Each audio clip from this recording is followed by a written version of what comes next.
What's up guys, this is ScherBR talking. Welcome back to my channel. On today's video, I'll be making a full review for the SaGa Soul Banner. That brings Michelle, a blunt damage dealer that can also decrease the blunt resistance of the enemy. Sigfrei, a very odd type of charger attacker for lightning damage. And Myron, support for axe and hard fights. Let's go straight out to rsrs.xyz website. Starting with Michelle, she gives a name to the banner, is a damage dealer with 140% agility. That's the highest value we have in the game right now. And 120% STR because we use both for MRs. 100% endurance and 100% will is just okay for current game, nothing standard. And then moving on, she has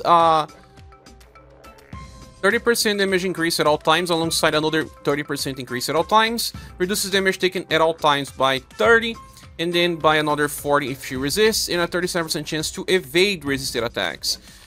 When leading an attack, she self-heals by very small. She also gets 1 BP, applies an attack boost of 10% damage increase, and self-buff STR and agility by 5%. This is an old passive, not really new. Starts the fight with 13 BP, and then will grant all surviving allies a permanent buff that if they land blunt attacks, they are going to have attack boost of 10% that lasts for 2 turns. Really whatever, does not really increase your damage by much. But then she grants all enemies weak point blunt defense down. That one is nice, just like Madeline can also do this. She applies this to the enemies, and then if you land blunt damage, they will lose 20% of their defense. And that lasts for 2 turns, and it is a permanent debuff. It means that to actually have a second weak point, she has to use skill 3. That is Weak Strike.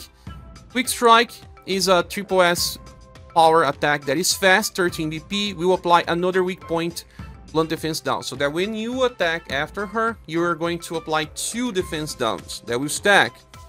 And since the effect lasts for 2 turns, you can actually have a lot of stacks because of it. She's a character that has lots of chase attacks. She always chases with Dual Gunner. Dual Gunner is an S power attack. Then she always chases with Guanyin Plus. That is a 4S power attack. And then also with Hummingbird Plus. That buffs STR and agility by 15% because it's rank 1. So she has 3 chase attacks. That's right. We saw some characters in the past that had maybe 2 triple S power attack chases.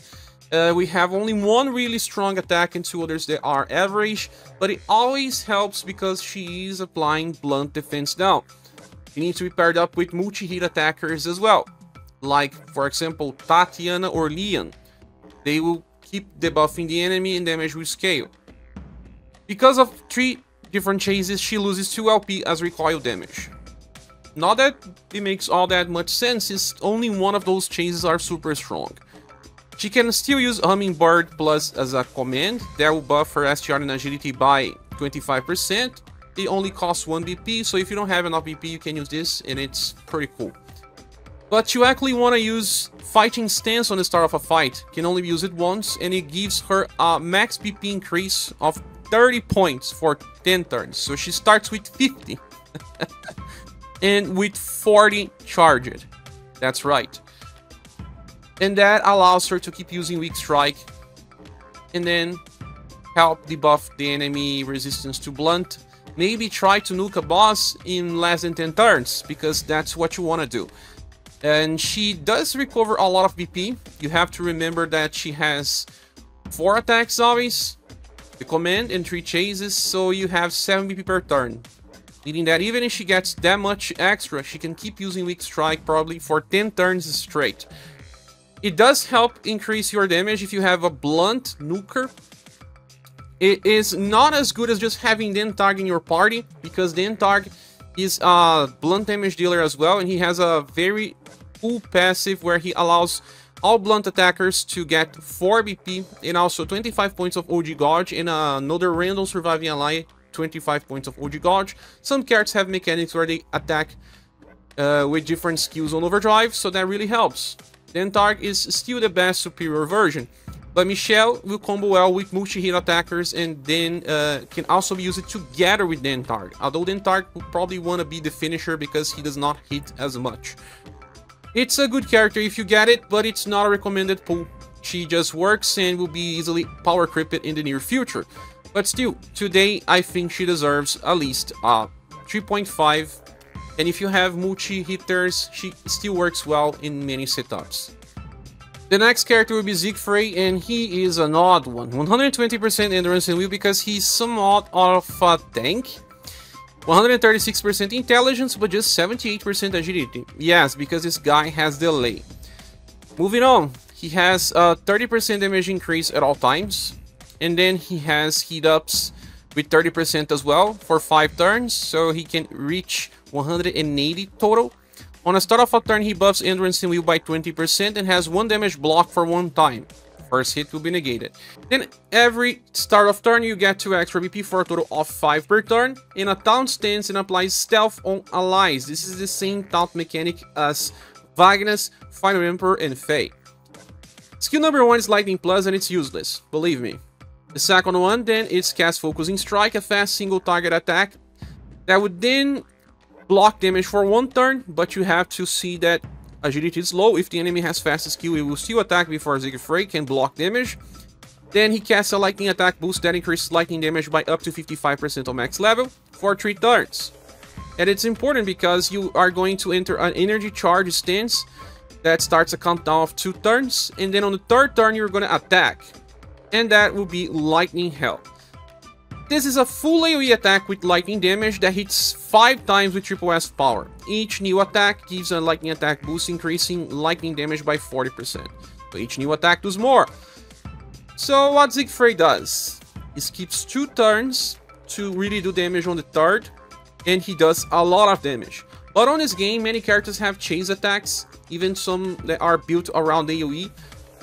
Losing 2 turns of damage to unleash on the 3rd turn means more for Wells of Challenge than anything else. It is just lightning, and lightning is also hair. Even though we have characters that can improve lightning damage like Madeline, like Khalid paired up with Kihachi, this is full AoE and doesn't really pair up well with any other team, even if it works here and there. Then after he uses this skill, he's going to enter delay, as you can see here. I don't know why, because it doesn't really matter. And when on energy charge stance and attack it, he buffs endurance and will for everyone by 15%. And then gives himself an attack boost of 30%, lasts for 3 turns and stacks when hit. And also defense boosts in, I believe it's 25%. So, the endurance wheel can help for everyone else's, but you will have to place in on a specific slot of the squad. But it's not reliable because when you fully attack on the 3rd turn, you are not going to get any of these effects anymore. So if you are relying on that and the enemy attacks you, it doesn't help. So, besides, he has Churning Earth, a full AoE blunt attack that applies defense down, decreasing defense of the enemy by 25%, and then buff breaks. Another skill that doesn't make much sense because Sigfrei doesn't offer much, and if he's buff breaking with 10 BP, well, you're going to need a lot of extra BP batteries to help him keep that up. You already have Paulus that has a 7 BP skill that can buff break AoE, and even other characters that can do it as well. Really unnecessary. Sadly, Sigfrei does not really work well on real content unless there are multiple enemies weak to lightning. That is very specific, but he can perform well on Wells of Challenge if you care about that. But anyway, it's not really important, and he is going to take a 2.5 out of 5. Moving on, the last character is Myron, and he's the best of the banner. Yes, 109% endurance and will, a little beyond the average. 119 STR, just average. And 92% agility and intelligence. Moving on, he has a lot of different ways to decrease damage taken to the party. First of all, he has Super Scrum Guard. When all allies are alive, decreases damage taken for all allies by 30%. He then has a second layer, but just to himself, of 30%. You are also going to decrease damage taken for everyone by 10%. And then you have Satisfaction Power. If your status are not debuffed, then decreases damage taken for everyone by another 40. Well, this is very specific, right? When not debuffed, means that some enemies can debuff you when they attack, or when you are attacking them, like the newest special 7 heroes fight. And you also get an extra 40% damage increase if you are not debuffed, alongside a 10% for everyone from Super Scroll Guard. You can give as much as 50% damage increase. As for damage reduction, you have here 30, then 10, and then 40. 3 different layers. Pretty cool. By the end of a turn, he will recover HP for everyone by more than 300. And then he will remove all debuffs to the party. Okay, so if he removes all debuffs, and then on the start of the next turn, you will not be debuffed, the first hit from the enemy will probably be reduced by 3 different layers. Even if the enemy uses a skill that can debuff you, there's more for Myron. Look, we have 3 different skills. First one, leg slash, a single target and can apply stun. You should ignore this. Can be used for the next remembrance where we can stun again. But he has Superior Care, an AOE recover revive skill that also removes all debuffs for surviving allies. The good thing is that he is an axe user and he can be used on axe remembrance. 3 different healings with debuff cleans is just the improvement over Ring of Life that can only be used twice. In this case, you can use it 3 times. He also has a skill that is fast and will also remove debuffs, while also buffing all status by 25%. Forget about damage, Myron barely does damage. But he has different ways to remove debuffs applying to the team. This fast skill is for those situations where the enemies apply debuffs on you on the start of the turn, before they can attack. So if they debuff you on start of turn and then attack, then that effect will not work. You are losing 40% damage reduction. Quite big one. But then he would then go with a fast skill, remove that debuff on start of a turn, and then even buff you for a little. That's how he works. He does have only 6 BP per turn, so he's going to need some BP batteries. If you are on Axe Remembrance, you have, for example, Hardy, that can give a lot of BP, and he's going to have enough all the time. And 6 is also enough to always have Superior Care available. The only problem is that his agility is 92%. If the enemy has fast skills, well, that is not that great, as you can see here. Also, because of low agility, even if you remove debuffs applied by the enemy on start of turn, your characters will try to attack and will not get this 40% extra because they are debuffed and they have fast skills that went before Myron. See where I'm getting? You needed to have very high agility to attack before other fast attackers in your party to fix the debuff problems. But that's not something that will happen all the time. Not many bosses will debuff you on start of a turn. He's just trying to fix in every different way possible. By the end of a turn, by healing, and by going before the enemy via fast. 99% of the time. Okay, so this is cool and all, but there's just a problem. Even if he does have multiple layers of sustain, we'll have other characters in the future that can have the same. He is good because he's wielding an axe, so he has an easy way to be used on Remembrance. One could say that you can use him for hard challenges as well, because he does have different ways to remove debuffs. We have for News that offers much more. For News also has 30% damage reduction that does not rely on everyone being alive. He can give you 2 other defensive layers via 25%. Chance for defenses via Dragon Guard.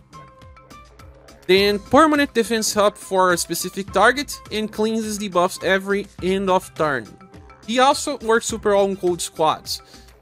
He is also a spear user, another weapon that was in need for Remembrance. Overall, Fornews is better, but Myron can theoretically be used for hard challenges as well, because of the debuff cleans. Problem is much more about the fact that it's easy to power creep him in the future, with a character that will probably do similar stuff without having to sacrifice power, since Myron barely does any damage. Still a good enough character that receives a 4 out of 5, is the best one of the banner, but still not really suggestion to pull for. In my opinion, this banner is very weak, especially because we have the 7 heroes banner here available, and it's 7% drop rates, while here we have only 3% or up to 5 when using page ends. But the characters are more specific to improve blunt damage, use AOE Lightning damage, that's very niche, or Myron that, while works well, can still be easily power creeped and does not have a very good future. This banner will only receive a Bronze Plus award. I did not pull, and I don't recommend pulling unless you are a fan of the characters, or feel like they are going to add for remembrance and you love that game mode. Anyway, I suggest skipping and saving gens for Jo. She's coming and she is a very cool character.